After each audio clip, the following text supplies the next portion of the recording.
siento que aquí tengo como un latido y no sé qué. Entonces, las palpitaciones son síntomas que solo el paciente puede percibir. En otras palabras, la percepción consciente de los latidos cardíacos, repito, es un síntoma, no es un signo. Otra cosa que tú agarras el fonendoscopio, lo ocultes. Ah, doctor, tiene 120 de frecuencia cardíaca. Otra cosa. Más de 100, hablamos de taquicardia. Menos de 60, la frecuencia cardíaca, hablamos de bradicardia. ¿De acuerdo? Más de 100 latidos, ¿cómo se llama? Taquicardia. Y menos de 60, bradicardia. Y cuando yo palpo el pulso, y acá tiene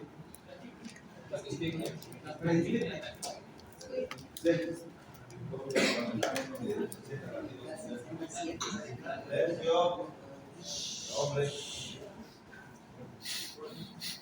menos de 60 latidos de pulso.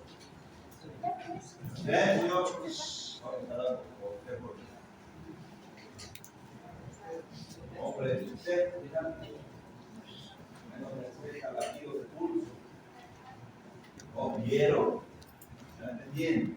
Levante la mano, piensa su nombre. Usted. Cuando yo palpo el pulso y le sale menos de 60 pulsaciones en un radicardia cardíaca. Yo palpo el pulso, se llama radis. Más de 60 pulsaciones. Se llama taquisfigmia. Si es en el corazón, taquicardia. ¿Entendido? Parece algo sencillo, pero no le pregunta en el examen práctico del hospital, cuando tengan internos, ya saben que van a venir. Taquicardia en el corazón y en el pulso, taquisfigmia, y lo que es la disminución menos de 60 latidos en el corazón, bradicardia, y en el pulso, radisfigmia. Pero palpitaciones es un síntoma que el paciente solamente puede repetir. Doctor, le cuento que mi corazón me late. Es la percepción consciente de los latidos cardíacos bajo forma de un golpe que el paciente puede repetir. Puede ser de inicio agudo, puede ser frente a una circunstancia, un estrés, por ejemplo. Normalmente todos, frente a un estrés, se asustan y empiezan a hacer taquicardia, pero eso es normal, liberación de la adrenalina, que forma parte de lo que es el hombre. Es importante tomar en cuenta que hay personas que, por ejemplo, se desmayan. ¿Han visto cuando estaba alguien desmayó en la parte de la práctica del anfiteatro? Alguien estaba ahí, o en histología, o en laboratorio, alguien estaba viendo y de repente, ¿y qué es lo primero que dicen? No desayunó hipoglicemia, ¿verdad? Sí. Pero lo que pasa es que no es eso. Lo que pasa es que los pacientes hay pacientes vagotónicos. Vagotónicos en relación a que el paciente puede tener, frente a un estrés, taquicardia o inicio. Pero como son vagotónicos estos pacientes, o sea, cuando se estresan, cuando tienen un lugar, qué sé yo, se impresionan de algo, cualquier tipo de estrés o circunstancias, y el paciente empieza a hacer meramente taquicardia. Pero como son vagotónicos, actúa el vago, ¿qué hace? Bradicardia. Y el paciente estaba taquicárdico, empieza a bradicardia, y como hay bradicardia, ¿qué pasa? El gasto cardíaco va a disminuir y por ende lo que es la irrigación y demás. Al cerebro llega menos sangre y el paciente empieza a tener bloom. ¿Han visto o no han visto? Sí. Pero el hospital es lo más común, hemos visto. Hay una práctica en paciente. ¿Qué pasó? Se ponen pálidos y muchos directamente se entuman o algunos se sientan por eso. Son pacientes que tienen lo que se llama son vagotónicos. ¿Entendido? No es que no desayunaron. Tú le tomas glicemia, está normal. Claro, hay pacientes diabéticos que para hacer hipoglucemia dan otra cosa. Pero, ¿cómo haría en ese paciente? A ver, ¿quién da un tratamiento? Van a ver, es frecuente. Es muy frecuente eso, ver que el paciente se puede perder la conciencia, puede tener una dificultad y el paciente se toma. ¿Qué hace? ¿Qué hace? Adrenalina. ¿Qué van a hacer? Lleven un médico. Selección. Hombre.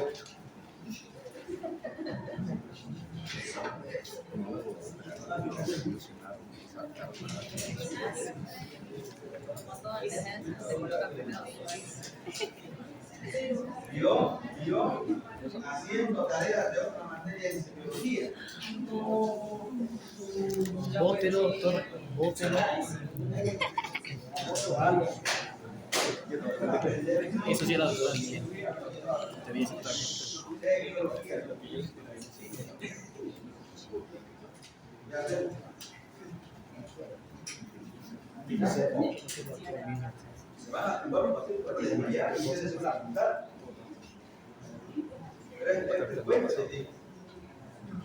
Claro, lo que hace es recostar al paciente, colocar los pies más elevados que la cabeza, nada más, para que el retorno cardíaco, la sangre y demás vaya más hacia la irrigación cerebral.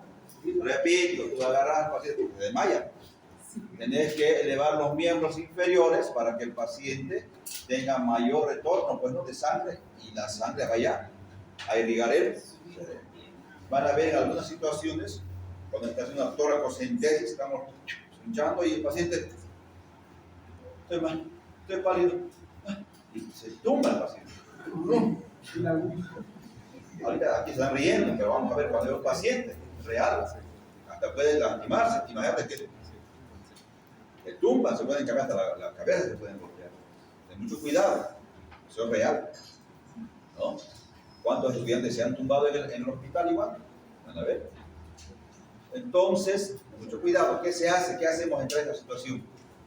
Una persona joven, no creo que tenga un infarto, un ACV raro, ¿no? Claro, una persona mayor, no, pues no voy a pensar en un reflejo vasovagal, no, ni idea. Pero ¿qué hacemos en este caso de reflejo vasovagal? Los pacientes vagotónicos lo recuestan, pies arriba. ¿Entendido? Sí. Ya, muy bien. Pero estamos yendo ya con los síntomas que el paciente puede tener. Puede ser que tenga un principio de palpitaciones y después, pero hombre, fíjalo.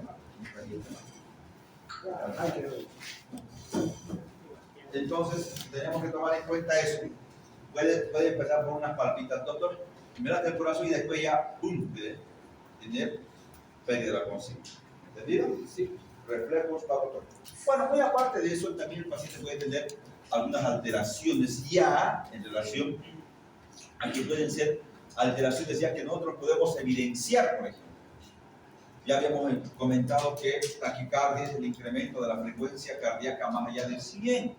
Pero yo con un electrocardiograma, doctor, me está latiendo el corazón, le hagan un electro, pues.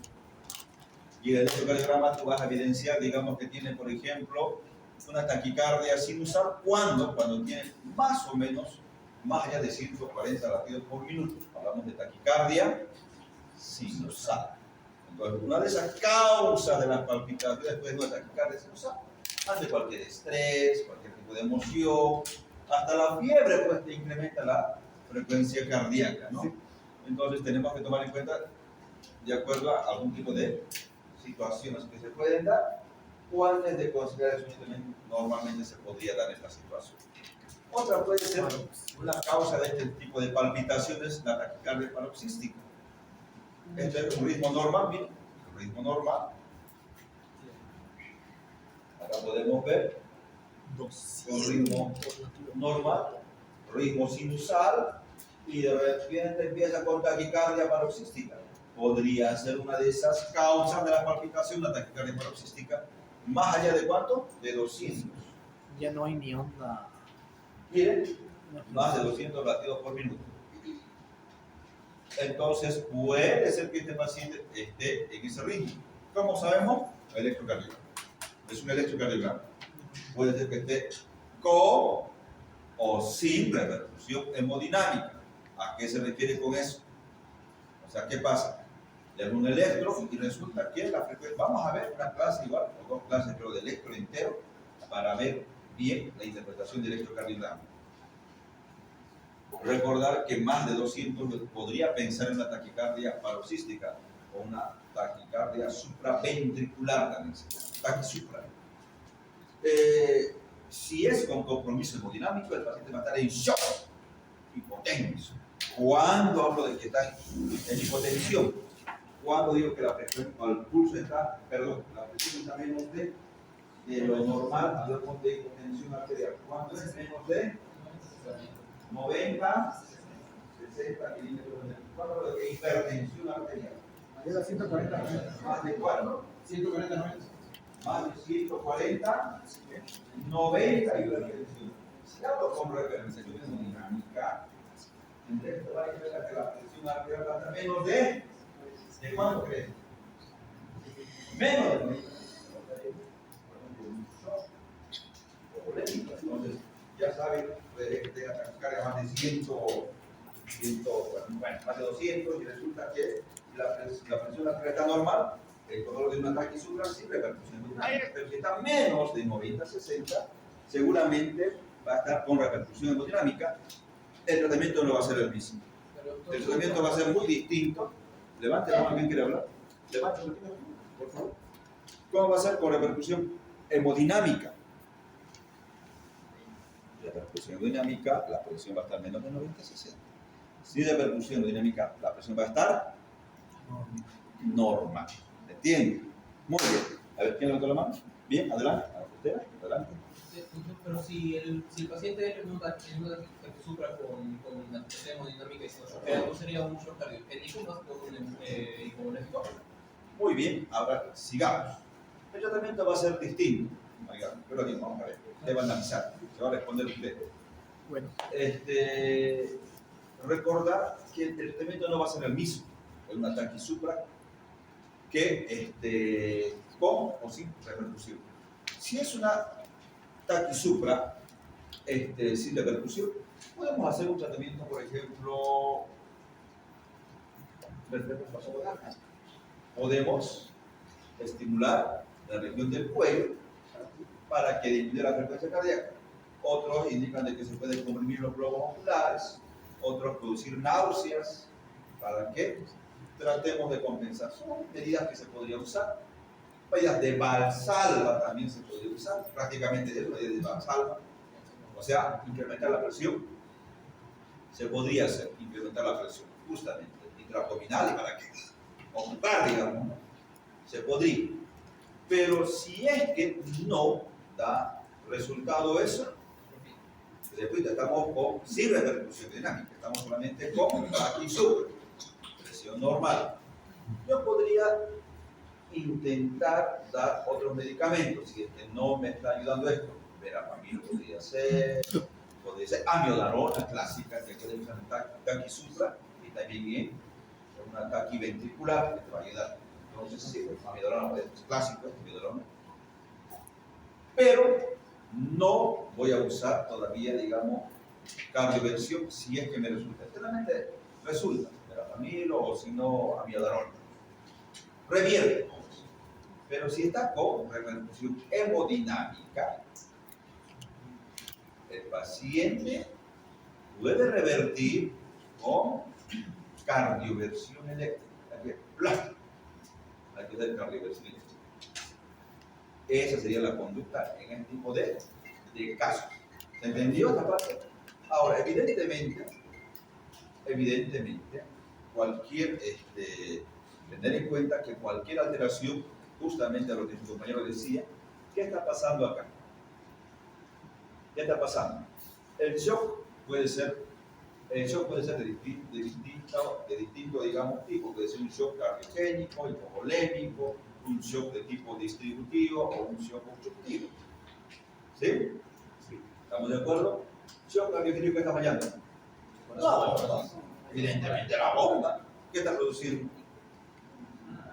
Si está muy, el corazón ahí está prácticamente, pues no está dejando que llegue el retorno justamente y no hay una precarga adecuada y seguramente va a haber una disminución del gasto cardíaco. ¿Se entendió ahora? Muy bien. ¿Qué hay que hacer? Revertir. Ya saben cómo revertir. ¿Entendido? Entonces ya sabemos. Pero no vamos a esperar que el paciente no. Si tú lo dejas en progresión, no revierte. Esto, claro, va a tener daños tremendos a nivel de lo que es el sistema en general. ¿Se entendió? ¿Lo entendieron? ¿Quién no lo entendió? Sí, entonces. Bueno, en conclusión, yo tengo que tomar en cuenta que cualquier alteración, ya sea en la bomba, me va a dar alteraciones, ya sea en el gasto cardíaco. En conclusión, ya saben cómo revertir un problema de taquicardia supraventricular. Ya dijimos uno, taquicardia sinusal, no da nada, esta es la patología de base. Taquicardia paroxística podría ser la otra situación. Y las otras podrían ser extrasístoles, que son frecuentes en estos casos. Muy frecuentes. ¿Qué va a pasar? El paciente, a momentos siento que mi corazón me late bastante. ¿Qué tendrás que hacer? Un electrocardiograma, palpitaciones instantáneas fugaces. De todas maneras tendremos que tomar en cuenta, ahí se puede ver, ritmo sinusal de base, este ritmo sinusal de base, y empiezan extrasístoles. Cuando son aberrantes, diferentes a las de base, son ventriculares. Esta es una ventricular, aberrante. O sea, muy distinta a esta de base, aparece una de esas. Muy distinta a la de base. Cuando hablamos de que sea una extrasístole de origen ventricular. También puede ser que existan extrasístoles auriculares. Las auriculares son muy similares a las de base. Esta es muy diferente, aberrante, entonces es seguro que es ventricular. De todas maneras, la corrección de estas extrasístoles ventriculares, igual con un antiarrítmico clásico, aviador, se puede usar, por vía oral simplemente, ¿no?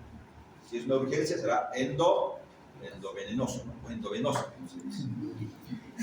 Mientras menos usemos vías, mientras menos usemos sondas, mientras menos usamos sondas de cualquier tipo, mejor para el paciente.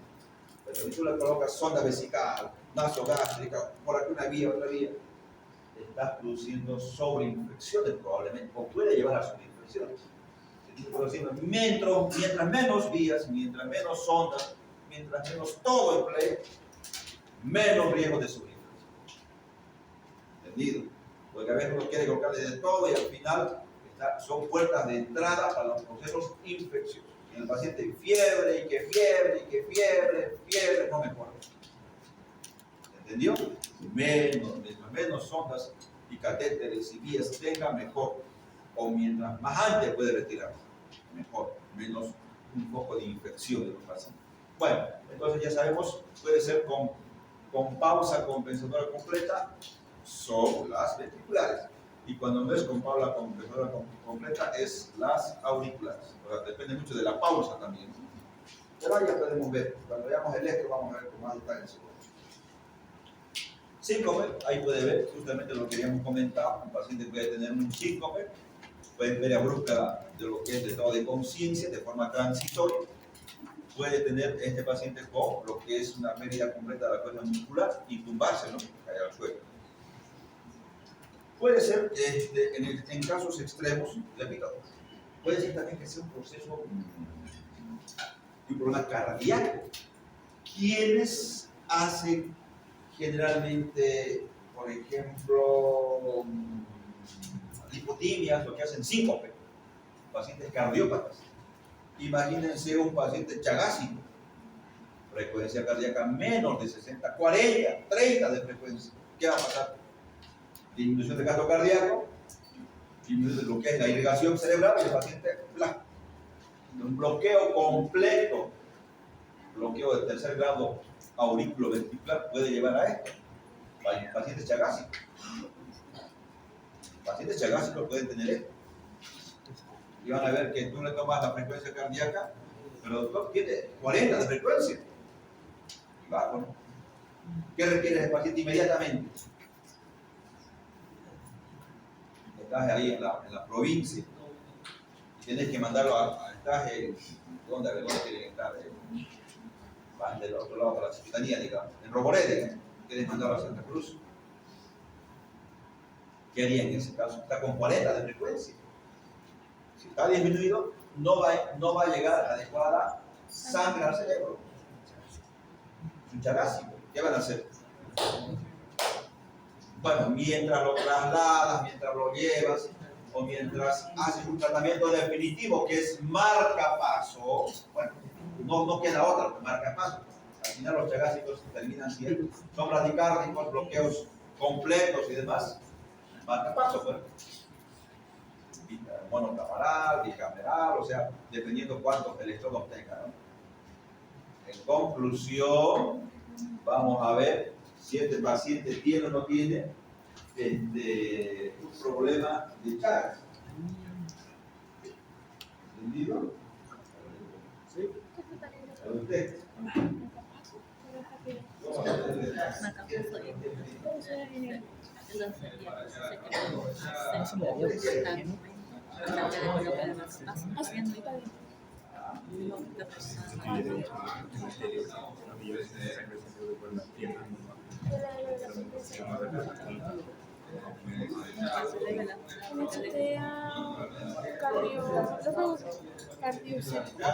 Eso no va a ser correcto.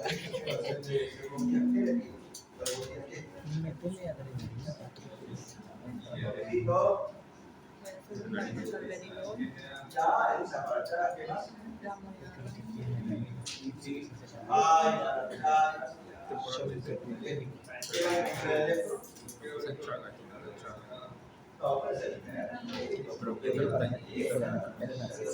Pero en este caso, radicárdicos,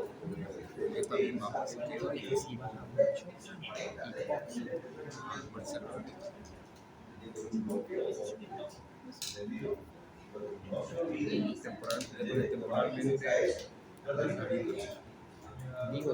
No, pero hombre, no.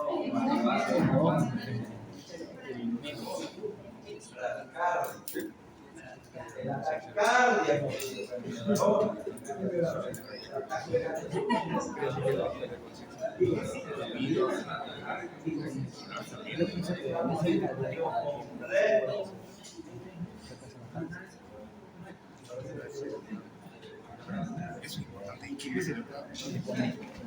pero además de eso, cuando llevas a eso, puedes dar algo de taquicardia.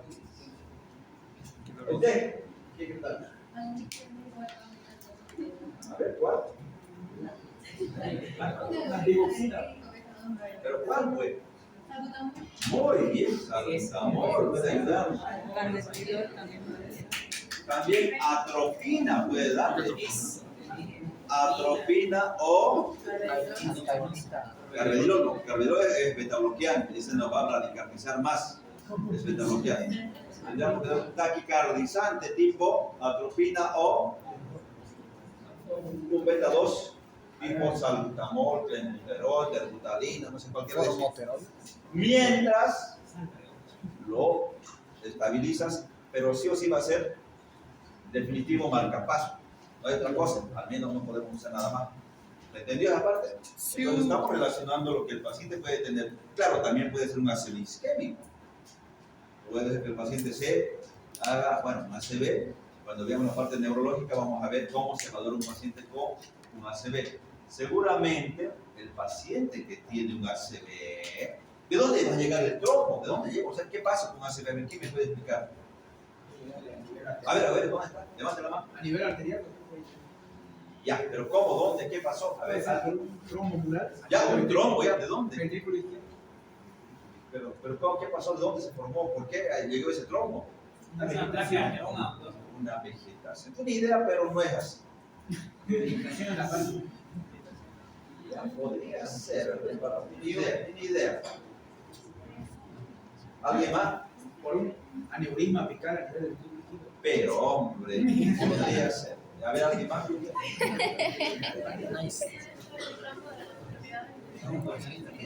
¿No? Ya. Eso suele ser más a pulmón. A ver, si les voy a preguntar esto en la parte práctica, así que atiendan.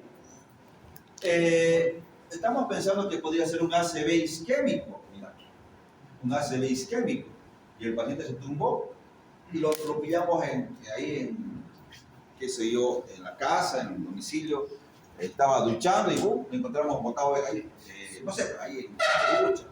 Pero resulta que, ¿de dónde viene ese trombo? ¿De dónde va a dar origen? El paciente puede que esté tumbado ahí en la ducha y despertó, doctor, y no mueve la mitad del cuerpo. Ah, es una ACV, pues. La mitad del cuerpo no lo moviliza. Seguro que es una ACV. Isquémico o hemorrágico habrá que determinar con una tomografía. Pero si fuera el caso de un ACV isquémico, el trombo puede producirse acá, en una fibrilación auricular, en una arritmia cardíaca. La fibrilación, recordad que están las aurículas ahí fibrilando, no hacen sístole, diástole, no hacen esto. Normalmente es esto, bueno, 70, 80 por minuto, ¿verdad? Aurículas, ventrículos, sí, así es, ¿no? Pero ¿qué pasa cuando hay una arritmia, una fibrilación? El corazón hace esto, fibrila. Y los latidos no están pues a 60, deben estar a 100, 200, no sé. Bien acelerado, pero ahí están fibrilando. Ahora también el aleteo también ahí va. O sea que no hacen una contracción efectiva. ¿Se entiende? Hacen esto, fibrilan. Son muchas contracciones que tienen por minuto, pero lo que pasa es que ese paciente, como existe lo que se llama esta fibrilación, acá va a haber una rémola circulatoria. Y eso produce trombos, ¿dónde? En la aurícula izquierda. Bueno, las dos pueden ser, pero en este caso es la aurícula izquierda. De la aurícula izquierda va a pasar al ventrículo izquierdo por las válvulas tricuspidias, ¿no? Y a ver, levante la mano, tricuspidias. Levante las manos que son tricuspidias. En el lado izquierdo. Las bicuspidias o mitral en el lado izquierdo. En el lado izquierdo, ¿qué válvula está? Central. Hombre, que no responde. ¿Quién no responde? ¿Dónde está la válvula? La válvula ¿Qué te decía? izquierda. Está a la derecha.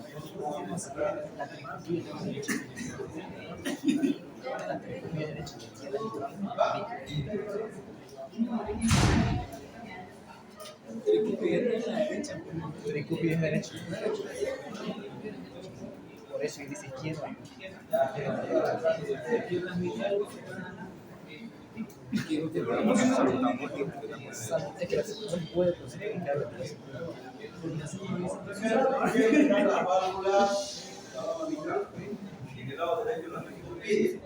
¿Dónde se forma el trombo para que pase la circulación general? ¿Dónde va a ser? ¿En el lado izquierdo o derecho? Izquierda. Lado izquierdo. O sea, mire, está aquí en el lado izquierdo. Aurícula izquierda pasa al ventrículo izquierdo. Del ventrículo izquierdo pasa a la aurícula. ¿Sí? Perdón, a la aorta. ¿Y dónde va de la aorta? La carótida. Es una lotería, no sabes dónde va a ir. Porque puede ser que vaya de la aorta, se va para abajo, la descendente, o se va a lo que es acá arriba, a las carótidas, o se va a la región, por aquí no sabemos dónde se va. Donde vaya va a ser un trombo, o sea, una trombosis. El trombo, ¿dónde? No sé dónde. Conclusión, si te va hacia la carótida, recordar ¿quiénes forman el polígono de Willis? La carótida interna y la... A ver, ustedes que ayudan de anatomía. Está formado por la arteria carótida interna y la arteria femoral, quiere derecha. Ya, y forman el polígono de Willis, ¿no? Sí. No sabes dónde va a llegar el trombo. Y si llega, no sabes. Si llega al hemisferio del lado izquierdo o al lado derecho, no sabes dónde va a llegar. Ese trombo puede ser que llegue al lado izquierdo, digamos. Y si llega a ser un ACV en el hemisferio del lado izquierdo, la lesión va a ser contralateral, va a decir la paresia va a ser en el lado, va a tener un déficit motor, hemiplegia braquiacular derecha o hemiparesia braquiacular derecha. Si la lesión está en el hemisferio del lado derecho, la lesión va a estar igual por lateral, a este lado. La pregunta es: ¿cuál es el hombro dominante? ¿Es el derecho o el izquierdo? Izquierda. Izquierda. A ver, ¿quiénes dicen que el izquierdo es el lóbulo dominante? Levanten la mano. Es que dependerá de la persona. Ah, bueno, sí, ¿no? Levante bien la mano porque les voy a preguntar a los que no están levantando. ¿Usted? ¿Usted qué dice? ¿Usted? ¿Usted qué dice? ¿Está con lente? ¿Sí? ¿No sabe?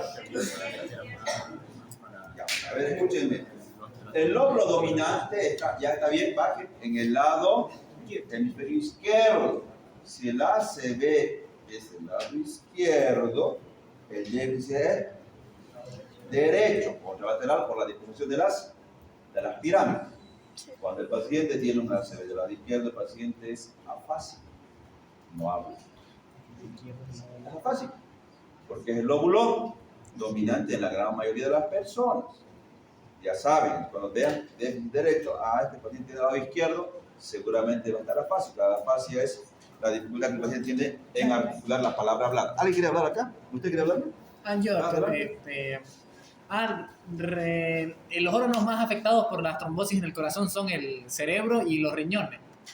Ya, sí, podría ser. No sabe, es una lotería. Sale de la aorta, ¿dónde va? A toda. Por ahí te va hacia los intestinos, por la aorta abdominal, te va a una trombosis mesentérica, te va a hacer. O va a una arteria de los miembros, isquemia, usted no sabe dónde va. Pero si se va para arriba, un ACV, ¿sí? Un ACV. Doctor, pero no tiene trombos, le hicimos un ecocardiograma doble color, no tiene nada de trombos, hasta le hicimos un ecocardiograma transesofágico. O sea, por el esófago va para ver si hay trombos o no en las aurículas, y no los tiene. ¿De dónde viene ese trombo para hacer un ACV? ¿Entendieron la pregunta? Sí. A ver, ¿quién está al fondo aquí, al lado de la puerta? Al fondo, ¿quién está en esta fila? ¿Cuál es su nombre? ¿Nombre? ¿Perdón? Omar, a ver usted, Omar. ¿Me entendió la pregunta? ¿Cuál es la pregunta? Pero hombre. ¿De al lado? ¿Quién está al lado? ¿Tu nombre? Pero hombre. ¿De al lado? ¿Qué era la pregunta? ¿Al lado?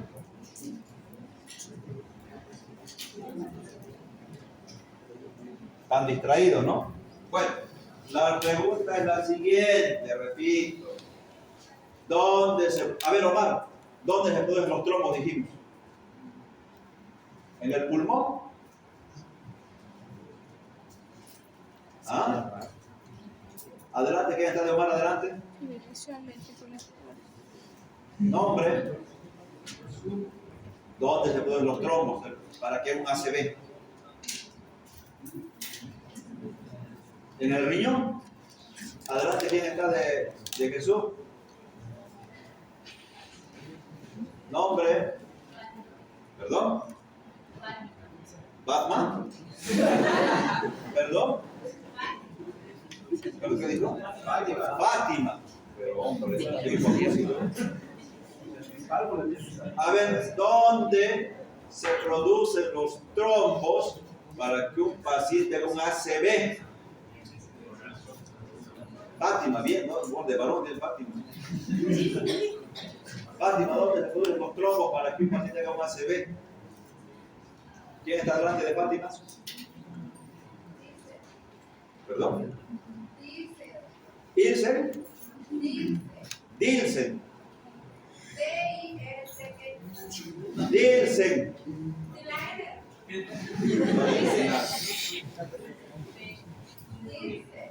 Dilsen.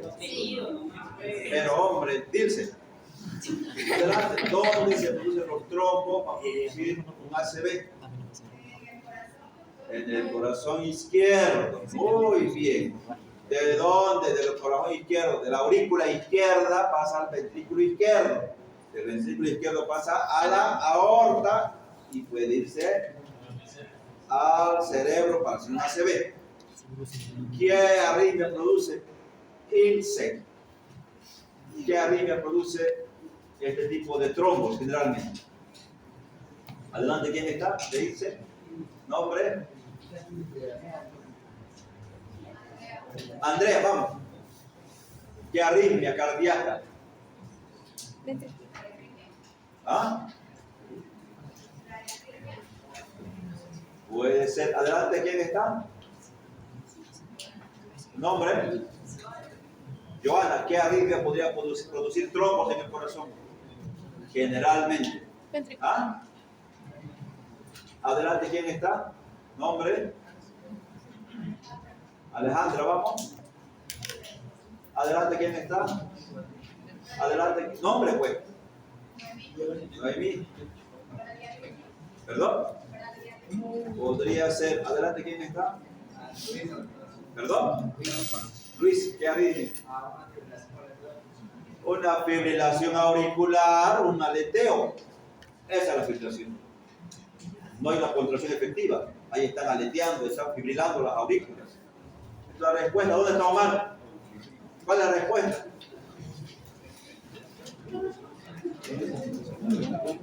¿Ah? Silencio. Omar. ¿Dónde se ponen los trombos para producir un ACV? Omar. Pero hombre. Pase adelante, Omar.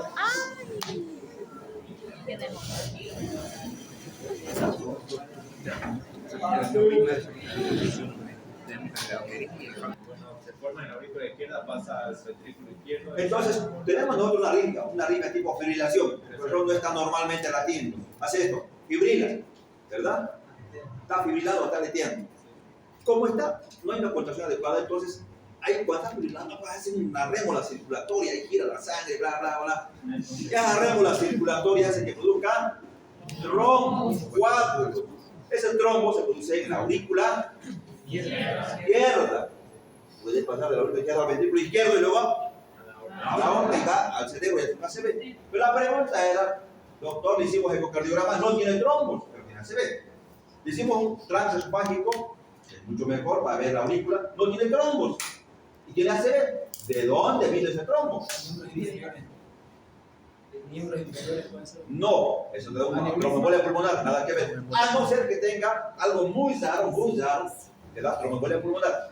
¿Por qué? Porque recordar que llega al ventrículo derecho y va a la arteria pulmonar, no pasa más, ahí se queda. A no ser que tuviese una intercomunicación en las aurículas. Podría ser, pero muy raro. No es la pregunta, no es la respuesta esa. Cuando hay un ACV y no tiene trombos, intracavitario no tiene trombos, ¿de dónde vino ese trombo? No, de las carótidas. Puede venir de una ateroesclerosis. Ahí tendrán que buscar ¿qué? Colesterol, triglicéridos. ¿Entendido? ¿Me entendió? Pero hombre, ya, usted aquí va a estar todo lo que ahí quiero ver. ¿Al lado quién está de usted? ¿Quién está al lado de usted? ¿Cómo se llama usted? ¿Cómo se llama? Acá quiero verlo, la otra clase. Pero hombre, ¿puede retirarse? Hoy no hay vista.